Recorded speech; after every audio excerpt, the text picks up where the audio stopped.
Operation Sindoor இன்னும் தொடர்கிறது. இன்னும் பயங்கரவாதத்தை முற்றிலுமாக அழித்தொழிக்கும் வரை இந்தியா ஓயாது. பாகிஸ்தான் மேற்கொள்ளும் அத்துமீறிய தாக்குதல்களுக்கு, பயங்கரவாத அமைப்புகள் மேற்கொள்ளும் தாக்குதல்களுக்கு தக்க பதிலடியை இந்தியா கொடுக்கும். தற்காத்துக் கொள்ளும் நடவடிக்கையாகவே இந்தியா இந்த நடவடிக்கைகளில் இறங்கி இருக்கிறது. அதுதான் நாம் தரும் விளக்கமாக இருக்கிறது.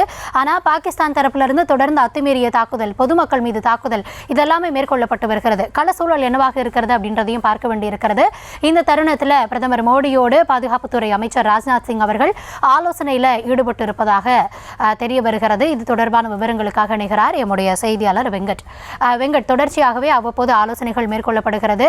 நம்ம முன்னமே எதிர்பார்த்த மாதிரி இன்று காலை இது தொடர்பான அறிவிப்பும் வெளியாகலாம் அப்படின்னு எதிர்பார்த்தோம். ஆனால் தற்பொழுது ஆலோசனையே நடைபெற்று இருக்கிறது.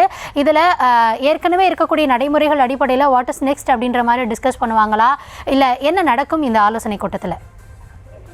நிச்சயமாக கௌதமி, குறிப்பாக நேற்று இரவு பாகிஸ்தான் ட்ரோன் தாக்குதலை தொடங்கியதிலிருந்து இந்தியா தகுந்த பதிலடியை பாகிஸ்தானுக்கு கொடுத்ததிலிருந்து உள்ளிட்ட பல்வேறு விஷயங்களை பிரதமர் மோடியிடம் மத்திய பாதுகாப்புத்துறை அமைச்சர் ராஜ்நாத் சிங் தற்போது விவரித்து வருகிறார். குறிப்பாக இந்த ஆலோசனை கூட்டத்தில் தேசிய பாதுகாப்பு ஆலோசகர் அஜித் தோவால், முப்படைகளுடைய தலைமை தளபதி அனில் சௌகான், அதே போல ராணுவ தளபதி, கடற்படையுடைய தளபதி, இந்திய விமானப்படையோ தளபதி அமித் சிங் உள்ளிட்டவர்கள் இந்த ஆலோசனை கூட்டத்தில் பங்கேற்றிருக்கிறார்கள். நேற்று இரவு முதல் நகரின் பல்வேறு பகுதிகள் ட்ரோன் தாக்குதலில் ஈடுபட்ட பாகிஸ்தானுக்கு இந்திய முப்படைகளும் இந்திய ராணுவத்துடைய முப்படைகளும் ஒருங்கிணைந்து தகுந்த பதிலடியை கொடுத்திருக்கிறார்கள். பாகிஸ்தானுடைய தலைநகர் இஸ்லாமாபாத், அதே போல லாகூர், சியால்கோட், ராவல்பிண்டி, கராச்சி துறைமுகம் உள்ளிட்ட பல்வேறு இடங்கள்ல இந்திய ராணுவமும் பாகிஸ்தான்ல இருக்கக்கூடிய இடங்கள்ல தகுந்த பதிலடியை கொடுத்திருக்கிறது. தொடர்ந்து எல்லைக்கோட்டு பகுதிகளையும் பாகிஸ்தான் அத்துமீறி ஊடுருவி தொடர்ந்து தாக்குதலை நடத்தி இருக்கக்கூடிய ஒரு சூழ்நிலையில நேற்று இரவு முதல் தற்பொழுது விடிந்த பிறகாக இந்நிலை என்னவாக இருக்கிறது என்பது குறித்து பிரதமர் நரேந்திர மோடியோடு தற்பொழுது மத்திய பாதுகாப்புத்துறை அமைச்சர் ராஜ்நாத் சிங் ஒரு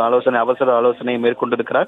டெல்லியுடைய பிரதமருடைய இல்லத்தில் இந்த ஆலோசனை என்பது நடைபெற்று வருகிறது. ஏற்கனவே எல்லை பாதுகாப்பு படை தலைவர் தல்ஜித் சிங் சௌத்ரி எல்லையில் இருக்கக்கூடிய அந்த நிலைகளை குறித்து மத்திய பாதுகாப்புத்துறை அமைச்சர் ராஜ்நாத் சிங்கிடம் தெரிவித்த நிலையில் தற்பொழுது அது குறித்தான ஒரு தகவல்களை பிரதமர் மோடியிடம் மத்திய பாதுகாப்புத்துறை அமைச்சர் ராஜ்நாத் சிங் தெரிவித்திருக்கிறார்.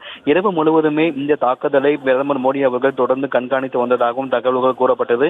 இந்த நிலையில இரவு முழுவதும் என்ன நடந்தது, அடுத்த கட்டமாக இந்தியா எந்த நடவடிக்கைகளை மேற்கொள்ள போகிறது உள்ளிட்ட அனைத்து விவரங்களும் பிரதமரிடம் எடுத்துரைக்கப்பட்டிருக்கிறது. இரவு முழுவதும் என்ன நடந்தது, அதே போல அந்த பாகிஸ்தான் ஒட்டி இருக்கக்கூடிய மாநிலங்கள்ல என்ன போன்ற ஒரு தாக்குதல் நடைபெற்றது, அடுத்தது அந்த இடத்துல என்ன செய்ய போகிறோம், அதே போல ஜம்மு அண்ட் காஷ்மீர்ல அடுத்து என்ன செய்ய போகிறோம் என ஐபிஎல் போட்டிகளும் வரக்கூடிய நாட்கள்ல நிறுத்தப்படலாம் அப்படிங்கிற ஒரு தகவல் இருக்கக்கூடிய சூழ்நிலையில இந்த மாநிலம் ஜம்மு அண்ட் காஷ்மீர் மாநிலமாகட்டும் மற்ற மாநிலங்களாகட்டும் அந்த மாநிலங்கள் இருக்கக்கூடிய சுற்றுலா பயணிகள் அவர்களது குடும்பங்கள் நமக்கு எது போன்ற ரெஸ்கியூ அவர்களை, அதாவது திருப்பி அவங்க நாடுகளுக்கு செல்வதற்கான அறிவுறுத்தல்கள் வழங்கப்படுமா, அல்லது எது போன்ற அடுத்த கட்டமாக என்ன நடவடிக்கைகளை மேற்கொள்ள வேண்டும், அதே போல நேற்று இரவு முதல் விடிய வரை என்ன நடந்தது, குறிப்பாக ஜம்மு அண்ட் காஷ்மீர் எல்லைக்கோடு பகுதியாகட்டும் அதே போல இந்த பஞ்சாப், ராஜஸ்தான் ஆகிய எல்லை பகுதிகளில் நடந்தவையாகட்டும் முழுமையாக பிரதமருக்கு எடுத்துரைக்கப்பட்டு அடுத்த கட்டமாக என்ன செய்ய இருக்கிறோம் என்பது குறித்தும் பிரதமர் மோடியிடம் ஆலோசனை என்பது தற்பொழுது நடைபெற்று வருகிறது.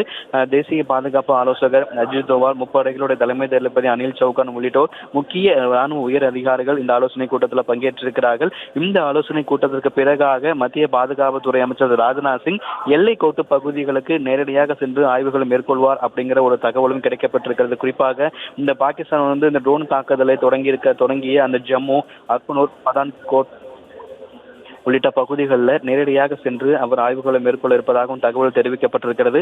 இந்த நிலையில தற்பொழுது பிரதமருடைய டெல்லி இல்லத்தில் இந்த ஆலோசனை கூட்டம் என்பது தொடங்கி நடைபெற்று வருகிறது. இரவு முழுவதும் என்ன நடந்தது, அடுத்து என்ன நடவடிக்கைகளை மேற்கொள்ள போகிறோம் என்பது குறித்தான ஆலோசனை கூட்டம் என்பது பிரதமருடைய டெல்லி இல்லத்தில் தற்பொழுது தொடங்கி நடைபெற்று வருகிறது.